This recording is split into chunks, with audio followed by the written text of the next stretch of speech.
बिस्मिल्लाहिर्रहमानिर्रहीम अस्सलाम वालेकुम। आई एम ख्वाजा मोहसिन इनाम। स्टूडेंट्स, इस लेक्चर में हम एक्सरसाइज 8.2 के बेसिक कंसेप्ट्स डिस्कस करने जा रहे हैं। Let's start. Students, first word is binomial. Binomial का मतलब क्या है? स्टूडेंट्स, प्रीफिक्स बाय का मतलब होता है टू और नोमियल का मतलब होता है टर्म्स। बायनोमियल का मतलब टू टर्म्स। अगर हम डिफाइन करें प्रॉपरली तो इसका मतलब है an algebraic expression consisting of two terms is called binomial or binomial expression. So हम definition लिखते हैं।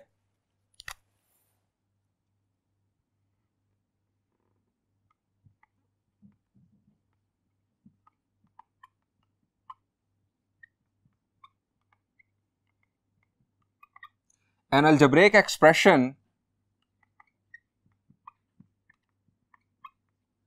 consisting of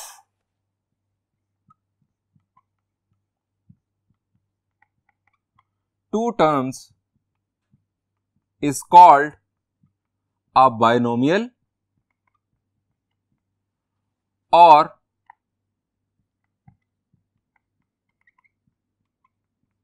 a binomial expression.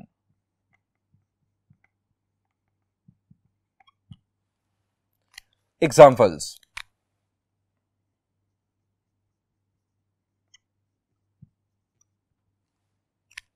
Students, कोई भी ऐसा एक्सप्रेशन जिसके अंदर टू टर्म्स हो आप लिख सकते हैं। For example, a plus x एक बायनोमियल एक्सप्रेशन है, x minus 1/x 3 minus 4x। Students, अगर किसी अलजेब्रिक एक्सप्रेशन में एक टर्म हो तो उसे मोनोमियल कहा जाता है, अगर तीन टर्म्स हो तो उसे ट्राइनोमियल कहा जाता है। फिलहाल हम बात कर रहे हैं बायनोमियल की। अब बात थोड़ी आगे बढ़ाते हैं। स्टूडेंट्स, ये बायनोमियल एक्सप्रेशन, ये हमारा बड़ा फेवरेट बायनोमियल एक्सप्रेशन बनने वाला है। अभी मैं इसको कंसीडर कर रहा हूं। a plus x whole power 0। जी, हम यहां फर्ज कर रहे हैं कि a और x का सम 0 नहीं है। अगर a और x का सम 0 नहीं है तो a non zero number raise to power 0 answer is 1। आप जानते थे, इट इज 1। नेक्स्ट स्टूडेंट्स, जो पावर है हम इसे कहते हैं इंडेक्स। इसको इंक्रीज करते हैं, 0 से इसे कर देते हैं 1। a plus x whole power 1। अब आप सोच रहे होंगे ये क्या सवाल हुआ, ये तो straightforward a plus x ही आ जाएगा। तो स्टूडेंट्स आने दें, हम बात को कहीं लेकर जा रहे हैं। a plus x whole power 2। जी, रिजल्ट क्या होगा ये तो आपको पता ही है। a plus b whole square के फॉर्मूला से ये आ जाएगा a square plus 2ax plus x square. a plus x whole cube. जी, बाज स्टूडेंट्स को फॉर्मूला याद होगा और बाज स्टूडेंट्स क्या कर सकते हैं जी, पावर 3 का मतलब है कि a प्लस एक्स को 3 दफा लिखें और प्रोडक्ट परफॉर्म कर लें। जब आप प्रोडक्ट परफॉर्म करेंगे तो जो रिजल्ट आएगा उसे हम इस तरह से लिखेंगे, a cube plus 3a square x plus 3ax square plus x cube. Next, a plus x whole power 4। जी स्टूडेंट्स, आप सोच रहे होंगे कि सर तो जान ही नहीं छोड़ रहे, बात बढ़ाते जा रहे हैं। आपने पावर 4 के लिए अगर प्रोडक्ट करके बता दिया तो मैं नहीं रुकूंगा, मैं तो पावर 5 पर चला जाऊंगा। स्टूडेंट्स, हमने यहां पर यही सीखना है कि अगर एक बायनोमियल एक्सप्रेशन की पावर इंक्रीज की जाए तो जो राइट साइड पर उसकी एक्सपेंशन होगी वो कैसे आएगी। अब आपके ज़हन में एक तरीका तो यह है इनफैक्ट कि आप प्रोडक्ट परफॉर्म करें। स्टूडेंट्स, पावर 4 के लिए भी आप प्रोडक्ट परफॉर्म कर लेंगे। मैं पावर कर दूं 40, शाम हो जाएगी प्रोडक्ट परफॉर्म करते करते। तो मैथमेटिशियंस का तो ये तरीकेकार नहीं होता। मैथमेटिक्स का तो इनफैक्ट काम है चीजों को आसान बनाना, मेथड्स डेवलप करना, शॉर्टकट्स डेवलप करना, फार्मूलाज डेवलप करना, प्रोसेसेस को सिंप्लीफाई करना। यहां पर पावर 40 कर दी जाए, 400 कर दी जाए तो क्या हम इसे 400 दफा लिख कर मल्टीप्लाई करते रहें, ये तो कोई तरीकेकार नहीं है। तो स्टूडेंट्स, ये जो मैंने अभी तक 0, 1, 2, 3, 4 इंडेक्स के लिए राइट साइड पर रिजल्ट्स लिखे हैं, इन रिजल्ट्स को मैथमेटिशियंस ने ऑब्जर्व किया, उन्हें बड़ी इंटरेस्टिंग बातें पता चली इन रिजल्ट्स पर, इन रिजल्ट्स की मदद से उन्हें बड़ी इंटरेस्टिंग बातें पता चली, और उन ऑब्जर्वेशंस की बेस पर उन्होंने फॉर्मूला डेवलप किया एक। अब वो ऑब्जर्वेशंस क्या थी वो जरा ध्यान से सुनिएगा। स्टूडेंट्स, जब इंडेक्स है 0 तो राइट साइड पर एक टर्म है। मैं 1 नहीं कह रहा हूं, ये 1 को मैं 1 नहीं पढ़ रहा हूं, मैं कह रहा हूं ये एक टर्म है। जब इंडेक्स है 1 तो राइट साइड पर 2 टर्म्स हैं। जब इंडेक्स है 2 तो राइट साइड पर 3 टर्म्स हैं। जब इंडेक्स है 3 4 टर्म्स हैं। इंडेक्स है 4 तो कितनी टर्म्स आएंगी? 5 टर्म्स आएंगी। ये इस पैटर्न से लग रहा है। दूसरी बात, जब हमारे पास यहां से अगर ऑब्जर्वेशन स्टार्ट करें तो हमें समझने में आसानी होगी। इंडेक्स अगर 2 है तो हर टर्म में जो a और x के एक्सपोनेंट्स हैं उनका सम भी 2 बन रहा है।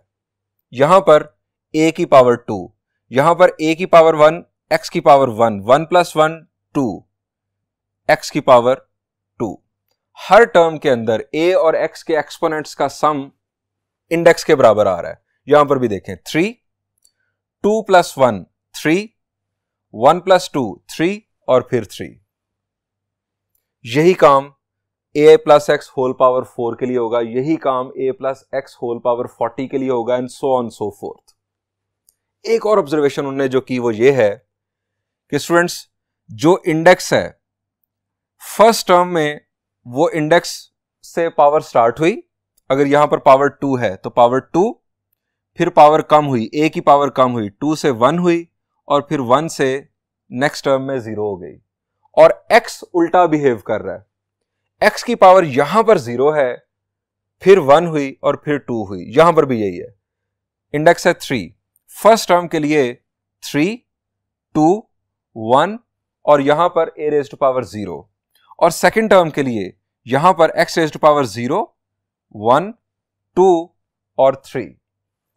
अब इस पैटर्न को देखते हुए हम a + x whole power 4 terms लिख सकते हैं। अब किस तरह से हम टर्म्स लिखेंगे? अच्छा, एक और ऑब्जर्वेशन जो मुझे फौरन याद आ गई वो ये है नंबर्स के बारे में। यहां पर हमारे पास 1, यहां पर फर्स्ट और लास्ट टर्म का कोएफिशिएंट 1, यहां पर फर्स्ट और लास्ट टर्म का कोएफिशिएंट 1, यहां पर फर्स्ट और लास्ट टर्म का कोएफिशिएंट 1, यहां पर भी फर्स्ट और लास्ट टर्म का कोएफिशिएंट 1 आएगा। अब बीच वाली टर्म्स के कोएफिशिएंट क्या होंगे इनके बारे में बाद में बात करते हैं। पहले हम a और x के साथ टर्म्स, नामुकम्मल टर्म्स इनफैक्ट लिख लें। पावर है 4, a की पावर, नेक्स्ट टर्म में a की पावर हो जाएगी 3, यहां पर x की पावर थी 0, यहां पर x की पावर हो गई 1। इसके बाद वाली टर्म में a की पावर हो गई 2 और x की पावर भी 2, 2 + 2 4, 3 + 1 4, प्लस a की पावर 2 से हो गई 1 और x की पावर 2 से हो गई 3। a की पावर एक एक कम होती जा रही है और x की पावर एक एक बढ़ती जा रही है। इससे अगली टर्म में a की पावर हो जाएगी 0, x की पावर हो जाएगी 4 और वो होगी लास्ट टर्म। क्योंकि हमारे पास इंडेक्स है 4 तो टर्म्स आनी है 5। ये हमने ऑब्जर्वेशन कर ली थी पहले, 1 2 3 4 और 5, और जो लास्ट टर्म है उसका कोएफिशिएंट भी 1 होना है। ये हमारे पास आ गया x⁻4। अब स्टूडेंट्स, ये जो मैंने स्पेसेस छोड़ी हैं, ये स्पेसेस छोड़ी हैं मैंने कोएफिशिएंट्स के लिए। जिस तरह यहां पर 3 3 है, यहां पर 2 है, यहां पर कुछ न्यूमेरिकल कोएफिशिएंट्स आने हैं, वो हमें यहां पर लिखने हैं। अब स्टूडेंट्स, उनके लिए भी एक मैथमेटिशियन ने ऑब्जर्वेशन की,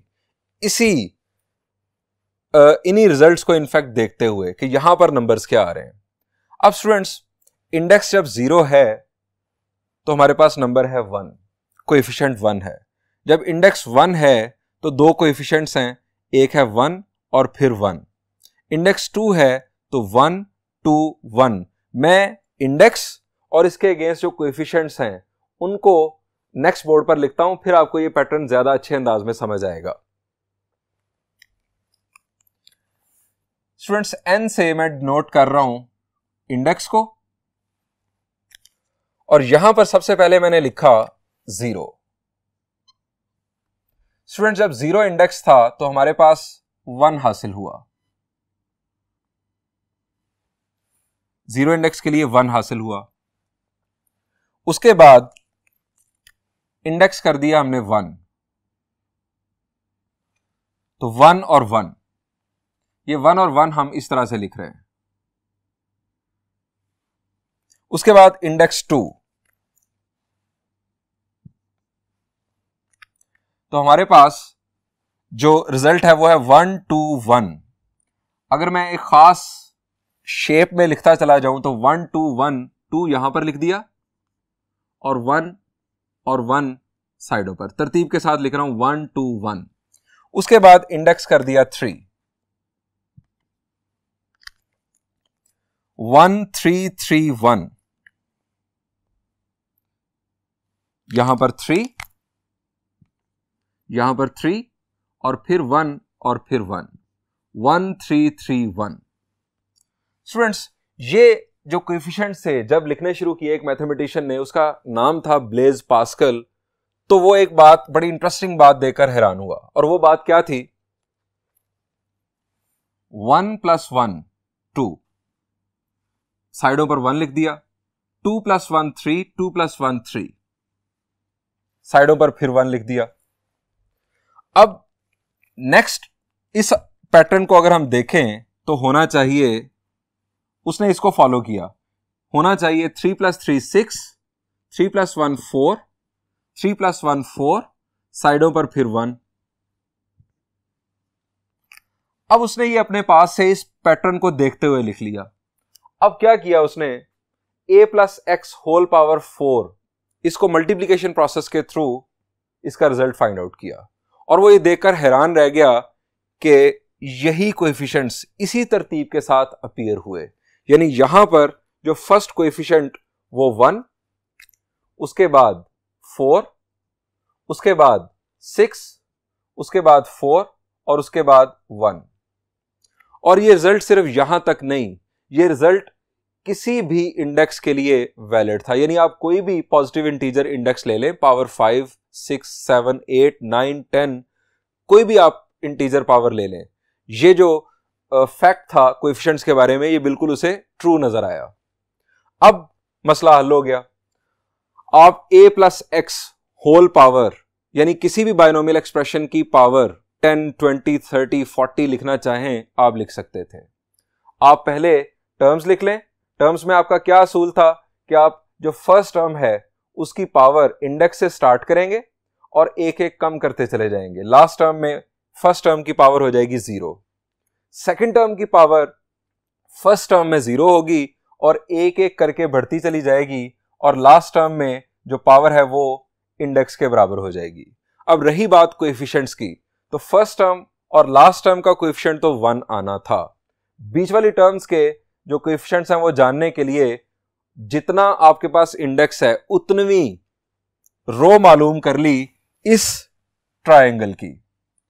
आपको सपोज पावर 10 के लिए काम करना है तो आप इसको फैलाते चले जाएं और पावर 10 तक चले जाएं, आपको कोएफिशिएंट्स मिल जाएंगे। स्टूडेंट्स ये जो ट्रायंगल बनी इस तरह नंबर्स की, इस ट्रायंगल को नाम दिया गया पास्कल्स ट्रायंगल का, उसी मैथमेटिशियन के नाम पर जिसने ये ऑब्जर्वेशन की और जिसने ये ट्रायंगल बनाई, पास्कल्स ट्रायंगल। अब स्टूडेंट्स अगर हमें पावर 100 मालूम करनी है, पावर 200 की एक्सपेंशन मालूम करनी है, तो क्या ये तरीकेकार अभी भी कोई अच्छा तरीकेकार है? शाबाश। क्या हम इस तरह से अब इस ट्रायंगल को एक्सपैंड करते रहें, पावर 2000, पावर 3000, तो क्या हम इस ट्रायंगल को इस तरह से बढ़ाते चले जाए? ये कोई सही तरीकेकार है? सॉल्यूशन तो है, लेकिन अगेन ये टीडियस है, हमें इससे भी आगे की स्टेज पर जाना है। तो स्टूडेंट्स फिर आ गए कॉम्बिनेशंस, जो आपने चैप्टर 7 में पढ़े। परमुटेशंस और कॉम्बिनेशंस आपको याद है, कॉम्बिनेशंस हमने पढ़े।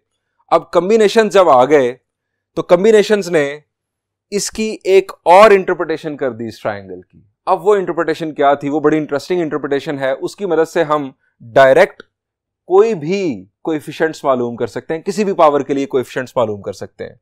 अब वो इंटरप्रिटेशन क्या है? इंडेक्स 0 है तो यहां पर है 1। हम इस 1 को लिख सकते हैं 0C0।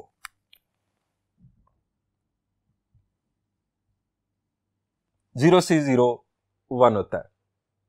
इंडेक्स है 1।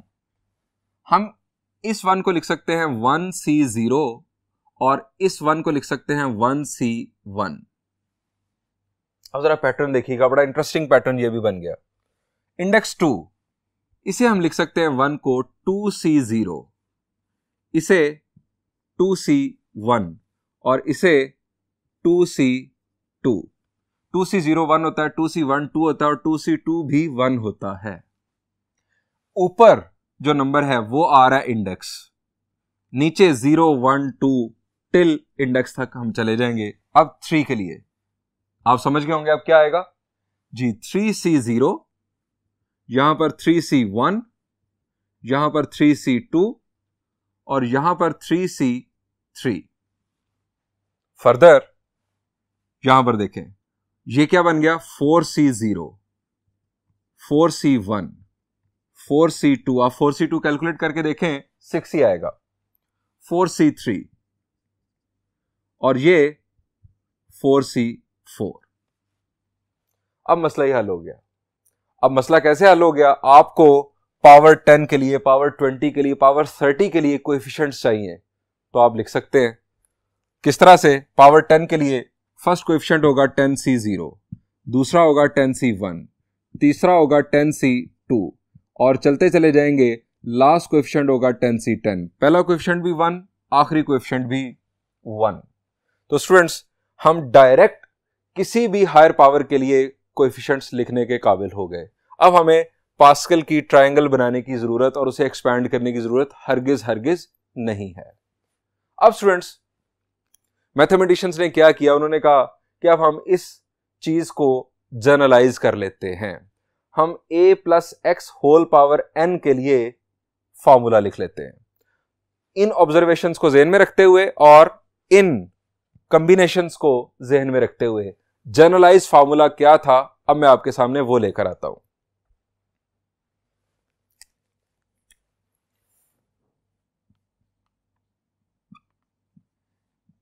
a plus x whole power n।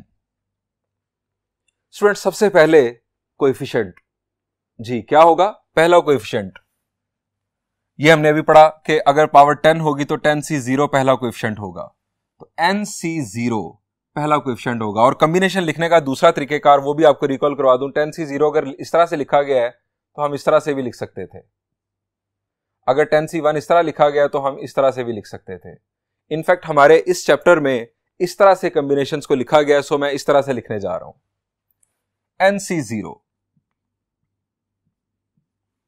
अब दूसरी चीज हमने क्या ऑब्जर्व की थी कि फर्स्ट टर्म की जो पावर है वो इंडेक्स से स्टार्ट होगी, a raise to power n और x रेज टू पावर होगा यहां पर 0। मैं जनरलाइज लिख रहा हूं इसलिए मैंने इसको भी साथ शामिल कर लिया, हालांकि x रेज टू पावर 0 आप 1 जानते ही हैं। एक खास पैटर्न में देखने के लिए मैंने इसको जानबूझकर लिखा है। Next nC1, next combination, next हमारा coefficient a raise to power n minus 1 और x raise to power 1। a की पावर 1 कम हो गई, x की पावर 1 बढ़ गई। Next nC2, a raise to power n minus 2 x square. अब आप समझ गए होंगे, इस तरह से हम चलते चले जाएं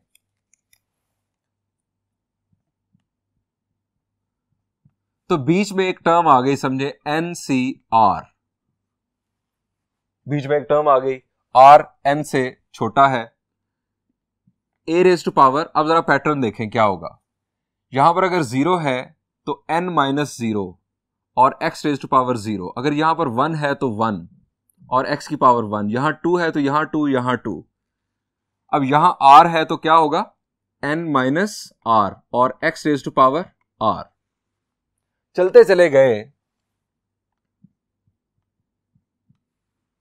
सेकेंड लास्ट टर्म क्या होगी? जी सेकेंड लास्ट टर्म में n(n-1) और a की पावर n से स्टार्ट हुई थी, लास्ट टर्म में a की पावर होनी है 0, तो सेकेंड लास्ट टर्म में a की पावर हो जाएगी 1 और x की पावर हमारे पास जो नंबर ये है वही हो जाएगी, दैट इज n-1।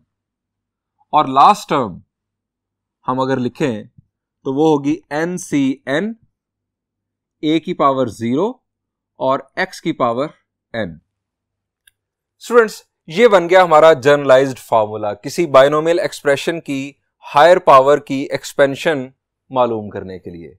फर्ज करें अगर आपको power 10 a + x whole power 10 का रिजल्ट देखना है, उसकी एक्सपेंशन देखनी है, तो जहां जहां n है वहां वहां आप 10 पुट कर दें, आपके पास रिजल्ट आ चुका होगा।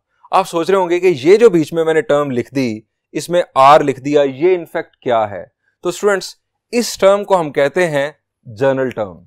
ये इनफैक्ट इन तमाम टर्म्स की जनरेटिंग टर्म है, ये जनरेट कर सकती है इन तमाम टर्म्स को। कैसे? स्टूडेंट्स, r की वैल्यू जो है वो 0 से स्टार्ट होती है और n तक जाती है। यहां लिख लें r इज ग्रेटर देन और इक्वल टू 0, लेस देन और equal to n।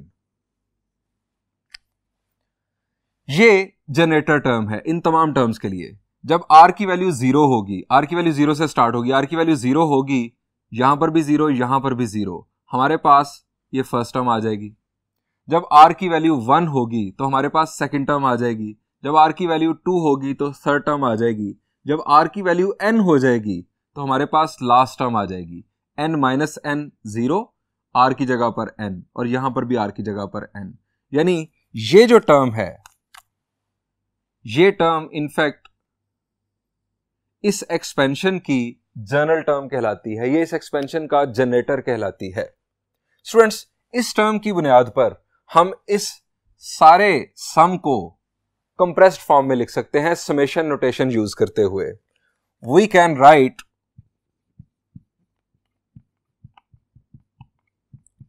This expansion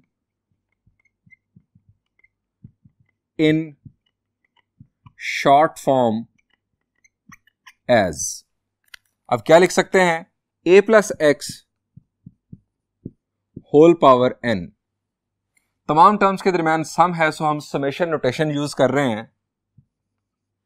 summation notation r is equal to 0, इसकी स्टार्टिंग n तक वैल्यू जाएगी और NCR a raise to power n-r x raise to power r।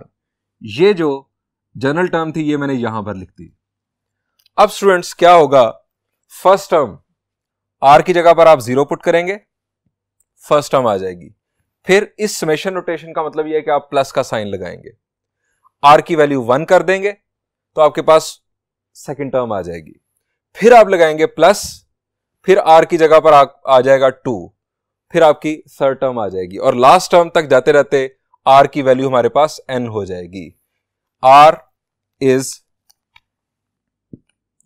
less than or equal to n, greater than or equal to 0. Students, this rule of expansion is called binomial theorem.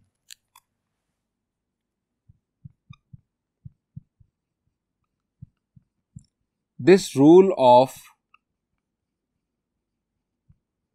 expansion is called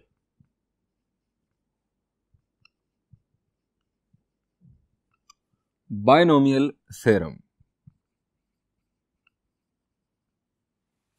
students, इस theorem का proof हम करेंगे next lecture में। अब हम discuss करेंगे कुछ important points जो कि आपको याद रखने हैं बायनोमियल थ्योरम के हवाले से।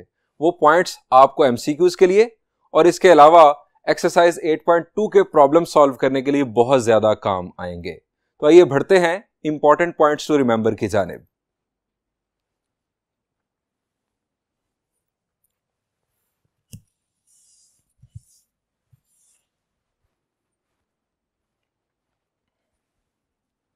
Students, important points to remember में फर्स्ट पॉइंट a, x और n की वैल्यूज के हवाले से।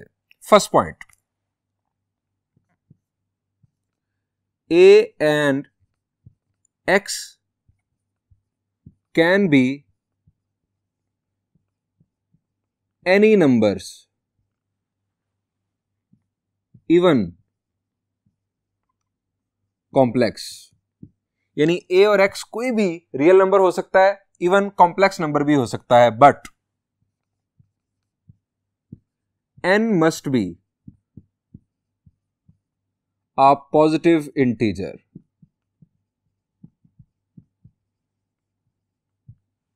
जो इंडेक्स है इसे लाजमी पॉजिटिव इंटीजर होना चाहिए. Number 2 point, if index will be equal to n, then number of terms in the expansion will be equal to. जी, क्या ऑब्जर्वेशन थी हमारी? अगर इंडेक्स हमारा 2 होगा तो नंबर ऑफ टर्म्स 3, इंडेक्स 3 होगा तो नंबर ऑफ टर्म्स 4, और अगर इंडेक्स n होगा तो नंबर ऑफ टर्म्स n+1, यानी जो इंडेक्स उससे एक ज्यादा नंबर ऑफ टर्म्स.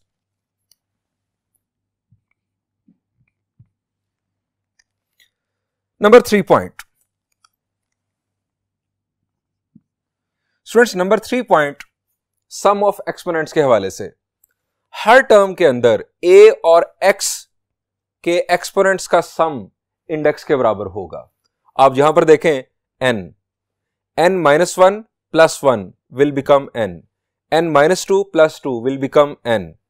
यहां पर a की power 1, n-1, n-1 plus 1 will become n. So number 3 point is sum of exponents of a and x in each term of expansion will be equal to index n. बढ़ते हैं 4th point की जानिब.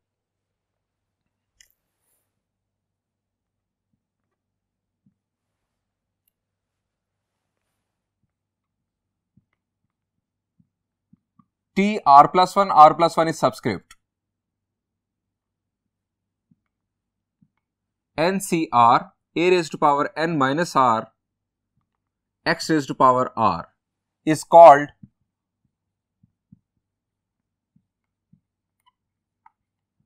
general term of binomial expansion. Students इस term को हम general term of binomial expansion कहते हैं. इसमें r की वैल्यू मैंने आपको पहले भी बताया था, याद रखिएगा, r इज लेस देन और equal to n, greater than और इक्वल टू 0. अब स्टूडेंट्स r की वैल्यू जब 0 होगी तो nc0 a raise to power n x raise to power 0, ये हमारे पास आ जाएगी फर्स्ट टर्म. r की वैल्यू जब 1 होगी तो हमारे पास आ जाएगी सेकंड टर्म. r की वैल्यू जब 2 होगी तो हमारे पास आ जाएगी third term, and so on so forth. ये तमाम टर्म्स आप इस जनरल टर्म की मदद से जनरेट कर सकते हैं. स्टूडेंट्स इस सारी एक्सपेंशन को हमने समेशन नोटेशन में भी देखा. So our 5th point is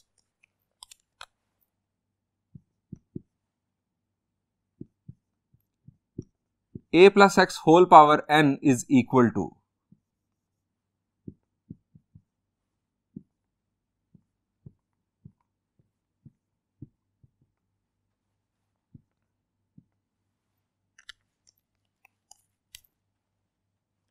this is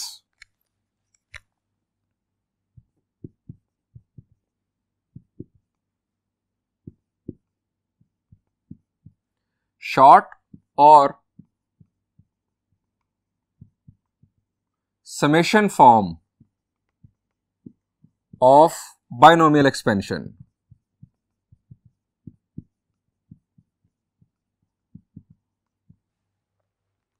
students बाज़ औक़ात सवाल किया रहता है कि इस एक्सपेंशन की मिरल टर्म मालूम कर दो. अब मिरल टर्म हम मालूम कर सकते हैं अगर हमें यह पता चल जाए कि उस मिरल टर्म का नंबर क्या होगा, वो कितनी टर्म होगी उस एक्सपेंशन के अंदर। हमें पूरी एक्सपेंशन देन फाइंड आउट नहीं करनी, हमें डायरेक्ट वो मिडिल टर्म मालूम करनी है। बस हमें ये पता चल जाना चाहिए कि उस मिडिल टर्म का नंबर क्या होगा, वो कितनी टर्म होगी। हम जनरल टर्म के फॉर्मूला से वो टर्म डायरेक्ट मालूम कर सकते हैं। अब उसका नंबर मालूम करने का तरीकेकार क्या है, ये मैं आपके साथ शेयर करता हूं। नंबर 6 पॉइंट,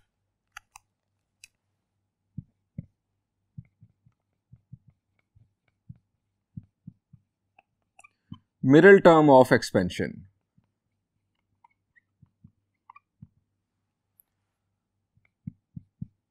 स्टूडेंट्स, अगर इंडेक्स n इवन हो, if n will be even, then n divided by 2, चूंकि n इवन होगा, n divided by 2 plus 1, n divided by 2 plus 1th term will be only middle term. For example,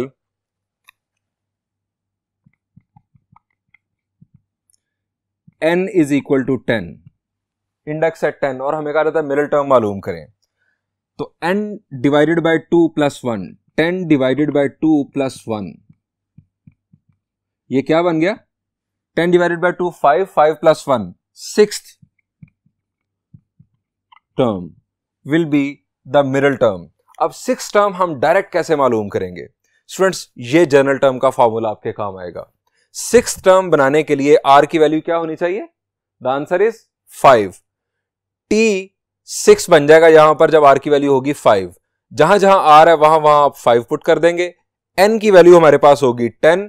a और x जो भी आपके पास binomial के अंदर जो terms होंगी वो आप a और x की जगह पर पुट करेंगे, आपके पास डायरेक्ट मिडिल टर्म आ चुकी होगी। ये तो केस हो गया कि जब n इवन होगा। दूसरा case, when n will be odd. If n will be odd, then n plus 1 divided by 2। अब ऑड नंबर तो 2 से डिवाइड नहीं होना, n में 1 ऐड किया, डिवाइड कर दिया 2 से, and n plus 3 divided by 2। ये दो टर्म्स इस दफा मिडिल टर्म्स होंगी। अब आपके ज़हन में सवाल आएगा कि दो टर्म्स मिडिल टर्म्स क्यों हो रही हैं? स्टूडेंट्स, n है ऑड, नंबर ऑफ टर्म्स एक ज्यादा होती है नंबर ऑफ टर्म। फर्ज करें अगर n 3 है तो अब 3 में एक ऐड करेंगे तो नंबर ऑफ टर्म्स होंगी 4। अब 4 टर्म्स हो तो मिडिल टर्म्स कितनी बनेंगी? 4 टर्म्स है आपके सामने, तो मिडिल टर्म्स खुद सोचें, दरमियान वाली दो टर्म्स आपकी मिडिल टर्म्स होंगी। जब भी n ऑड होगा तो आपके पास दो टर्म्स मिडिल टर्म के तौर पर आएंगी। आपको दो टर्म्स मालूम करनी होंगी using this general term formula. So इस सेंटेंस को पूरा करते हैं। If n will be odd then this and this will be two middle terms.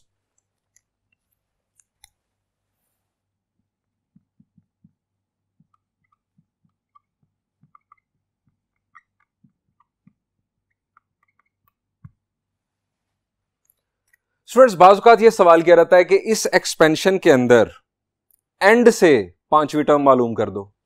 Students, start से पांचवी टर्म कहा जाए, स्टार्ट से छठी टर्म कहा जाए, 10वीं टर्म कहा जाए, तो हमारे लिए कोई मसला नहीं है। हमारा ये जनरल टर्म का फॉर्मूला काम आएगा। अगर हमें स्टार्ट से कहा जाता है कि आप 10वीं टर्म मालूम कर दें, हम यहां 9 पुट कर देंगे तो T10 यानी 10वीं टर्म आ जाएगी हमारे पास। लेकिन अगर कहा जाए कि फ्रॉम एंड 10वीं टर्म मालूम करो, फ्रॉम एंड फ्ला टर्म मालूम करो, तो फिर हम वो टर्म कैसे मालूम करेंगे? So this is our 7th point. इसकी हेडिंग है pth term from end. pth यानी कोई भी नंबर ऑफ टर्म, कोई भी उस टर्म का नंबर है फ्रॉम एंड अगर हमें मालूम करने के लिए कहा जाता है। तो स्टूडेंट्स, इसका ट्रिक बहुत आसान।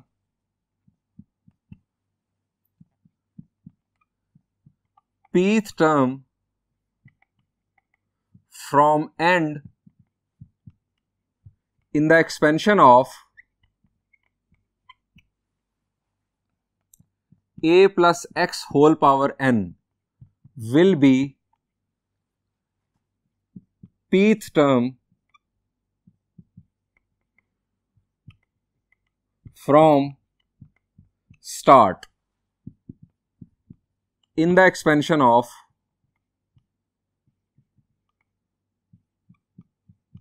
x plus a whole power n। Students बहुत ही आसान, आपको अगर पांचवी टर्म एंड से मालूम करनी है तो आप इन दोनों की जगह बदल दें, ए और एक्स का रोल बदल जाएगा तो वो पांचवी टर्म फ्रॉम स्टार्ट बन जाएगी।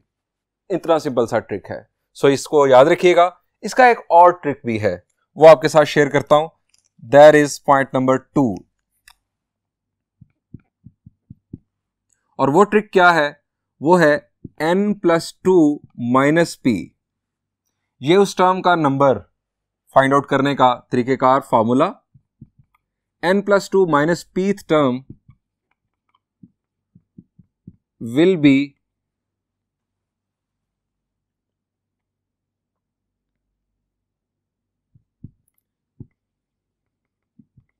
the required term from the start। जो pth term from end होगी वो in fact n+2 minus pth term from start होगी। मिसाल के तौर पर इसको समझने के लिए जरा देख लें एग्जाम्पल। इंडेक्स है 7, फर्ज किया। हमें कहा जाता है कि थर्ड टर्म फ्रॉम एंड मालूम करो। थर्ड टर्म फ्रॉम एंड मालूम करो। तो स्टूडेंट्स एक ट्रिक तो मैंने जो आपको पहले बताया कि आप इन दोनों की जगह बदल दें तो वो थर्ड टर्म फ्रॉम स्टार्ट बन जाएगी। जो एंड वाली थर्ड टर्म है वो स्टार्ट से थर्ड टर्म बन जाएगी। दूसरा रास्ता ये है कि जो मैंने ये फॉर्मूला बताया, इस फॉर्मूला के मुताबिक 7 + 2 माइनस पी, ये टर्म हमें मालूम करनी थी फ्रॉम एंड। ये क्या बन गया? 7 + 2 9, 9 - 3 6 टर्म फ्रॉम स्टार्ट बन गई। जो 6 टर्म फ्रॉम स्टार्ट होगी वो in fact third term from the end होगी। अब 6 टर्म मालूम करने के लिए अगेन जनरल टर्म का फॉर्मूला आप यूज कर लेंगे। आर की जगह पर आप 5 पुट करेंगे, आपके पास 6 टर्म आ जाएगी। Next number 8। Number 8 point students बड़ा इंपॉर्टेंट। NC0, NC1, NC2 चलते चले गए, NCN। ये कोएफिशिएंट्स जो हर टर्म के साथ कोएफिशिएंट है, ये फर्स्ट कोएफिशिएंट, ये लास्ट कोएफिशिएंट। स्टूडेंट्स ये तमाम कोएफिशिएंट्स बायनोमियल कोएफिशिएंट्स कहलाते हैं, are called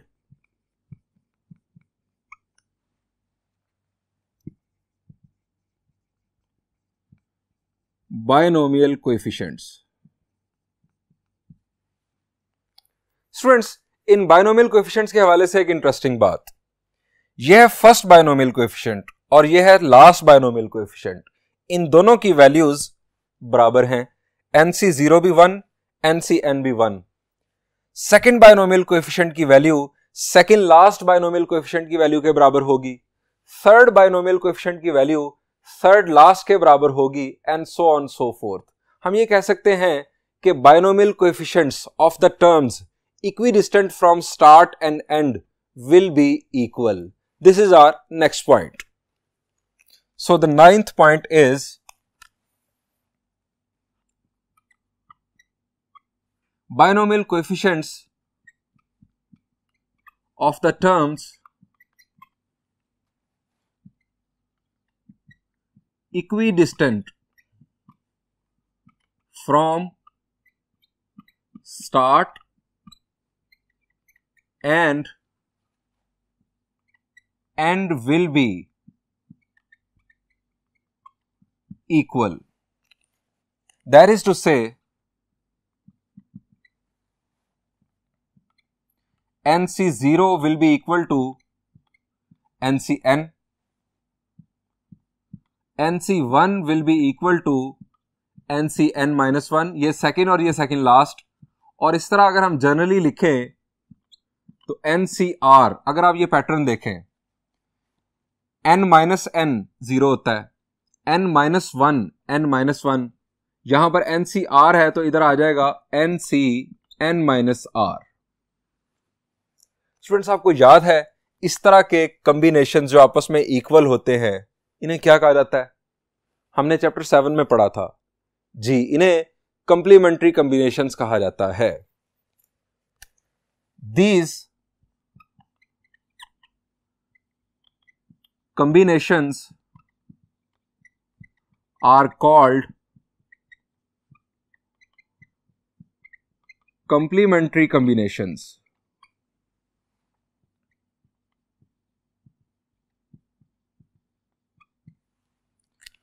number 10 point. Students, number 10 point बहुत ही आसान। स्टूडेंट्स, अगर ये नीचे वाला नंबर कॉम्बिनेशन में नीचे वाला नंबर इवन हो तो हम ऐसे बायनोमियल कोएफिशिएंट को इवन बायनोमियल कोएफिशिएंट कहते हैं। यानी ये या इस तरह के जो भी जिसमें नीचे वाला नंबर इवन होगा ये इवन बायनोमियल कोएफिशिएंट्स कहलाएंगे, और अगर ये नंबर ऑड होगा तो ये ऑड बायनोमियल कोएफिशिएंट्स कहलाएंगे। याद रखें, n के साथ इवन या ऑड का कोई ताल्लुक नहीं है। n इवन है ऑड है हमने उसे नहीं देखना, हमने सिर्फ देखना है नीचे वाला नंबर। अगर ये इवन होगा तो इवन बायनोमियल कोएफिशिएंट्स, और अगर ये ऑड होगा तो odd binomial coefficient. So our 10th point is NC0, NC2, NC4 चलते चले गए NCR, where R is even and R is less than or equal to n, are called even binomial coefficients, even BCs। अब आप सोच रहे होंगे कि R even ठीक है, जायज है, R लेस देन और इक्वल टू n से क्या मुराद? स्टूडेंट्स, अगर n इवन हुआ, फर्ज करें अगर n इवन है तो फिर n और R आखिरी कॉम्बिनेशन में बराबर होगा, और अगर n ऑड होगा तो फिर R जो है वो एक नंबर पहले रुक जाएगा। फर्ज करें अगर n की वैल्यू है 7 तो आखिरी कॉम्बिनेशन होगा 7C6, यहां पर 6 तो ये बन गया इवन। तो ये वजह है R इज लेस देन और इक्वल टू n, यानी n इवन की सूरत में R और n बराबर हो जाएंगे आखिरी कॉम्बिनेशन में, और अगर n ऑड होगा तो R एक नंबर पहले रुक जाएगा। R must be even. इसी तरह से ऑड बायनोमियल कोएफिशिएंट्स की डेफिनेशन हम लिख सकते हैं नंबर 11, NC1, NC3, NC5 चलते चले गए NCR, where अगेन उसी तरह की बात, R is odd and R is less than or equal to n, are called odd binomial coefficients। Students, अगर n ऑड हुआ तो R और n हो जाएंगे बराबर। यहां पर भी हमारे पास वही वैल्यू आ जाएगी जो ऊपर होगी। फर्ज करें अगर ये 9 है तो 9C9 हमारा आखिरी बायनोमियल कोएफिशिएंट होगा, लेकिन अगर ये इवन हुआ तो ये एक नंबर पहले रुक जाएगा। अगर ये इवन हुआ, फर्ज करें अगर ये 10 हुआ तो 10C9 आखिरी बायनोमियल कोएफिशिएंट होगा ऑड बायनोमियल कोएफिशिएंट्स में से। अब अगली बात नंबर 12। स्टूडेंट्स, तमाम बायनोमियल कोएफिशिएंट्स का सम 2 रेज़ टू पावर n के बराबर होता है। बड़ी इंटरेस्टिंग चीज, इसका हम प्रूव करेंगे नेक्स्ट लेक्चर में। Sum of all binomial coefficients is equal to 2 raise to power n। अब इसको समझ लें, बहुत ही आसान। अगर आपकी जो इंडेक्स है वो 0 है, 2 रेज़ टू पावर 0 1। वैसे हमने कंडीशन लगाई बायनोमियल थ्योरम पर कि जो इंडेक्स है ये पॉजिटिव इंटीजर होना चाहिए, सो हम 1 से स्टार्ट ले लेते हैं। 2 रेज टू पावर 1, अगर इंडेक्स 1 है तो 2 raise to power 1 2, binomial coefficients का सम जो है वो 2 होगा। अब a plus x whole power 1 दिमाग में लेकर आए, a प्लस एक्स ही आ जाता है, a का कोएफिशिएंट भी 1, x का कोएफिशिएंट भी 1, 1 प्लस 1 2 बन जाता है। इसके बाद a plus x whole power 2, हमारे पास जो कोएफिशिएंट्स हैं वो बनता है 1, कोएफिशिएंट्स आते हैं 1 2 और 1, सम बनता है 4। तो स्टूडेंट्स 2 रेज टू पावर 2 भी 4 होता है। पावर हो अगर 3, 2 raise to power 3 binomial coefficients का सम होगा 8, पावर हो 4 तो 2 raise to power 4 binomial coefficients का सम बन जाएगा 16 and so on so forth. Sum of all binomial coefficients is always equal to 2 raise to power n। Students तीसरा और आखिरी पॉइंट, इवन बाइनोमियल कोएफिशिएंट्स का सम ऑड बाइनोमियल कोएफिशिएंट्स के सम के बराबर होता है, यानी 2 रेज टू पावर n के दो हिस्से हैं, दो हाफ हैं। एक जो है वो sum of even binomial coefficients है और एक sum of odd binomial coefficients है। सो आखिरी पॉइंट है sum of even BCs is equal to sum of odd BCs binomial coefficients and that is equal to, अब तमाम बाइनोमियल कोएफिशिएंट्स का सम है 2 रेज टू पावर n। इसमें आधा number जो बनता है वो है sum of even binomial coefficients और आधा number sum of binomial coefficients, आधा हिस्सा सम ऑफ इवन का और आधा सम ऑफ ऑड का। तो 2 रेज टू पावर n के अगर हम दो हिस्से कर दें, डिवाइडेड बाय 2 कर दें, तो students 2 raise to power n divided by 2 raise to power basis same n minus 1, ये रिजल्ट आ गया हमारे पास 2 raise to power n minus 1। Students ये जो आखिरी दो पॉइंट्स हैं इनका प्रूफ हम नेक्स्ट लेक्चर में इंशाल्लाह करेंगे। और इसके अलावा बाइनोमियल थ्योरम अभी हमने जनरली सिर्फ उसको अपनी ऑब्जर्वेशन की बुनियाद पर डिस्कस किया है, उसका मैथमेटिकल इंडक्शन की बेस पर प्रूफ वो भी हम नेक्स्ट लेक्चर में इंशाल्लाह डिस्कस करेंगे। इन पॉइंट्स को अच्छी तरह याद कर लीजिएगा क्योंकि ये पॉइंट्स आपके एमसीक्यूज के लिए और एक्सरसाइज के प्रॉब्लम सॉल्व करने के लिए बहुत ज्यादा काम आने वाले हैं। यहां पर इस लेक्चर को एंड करते हैं। Thank you and Allah Hafiz.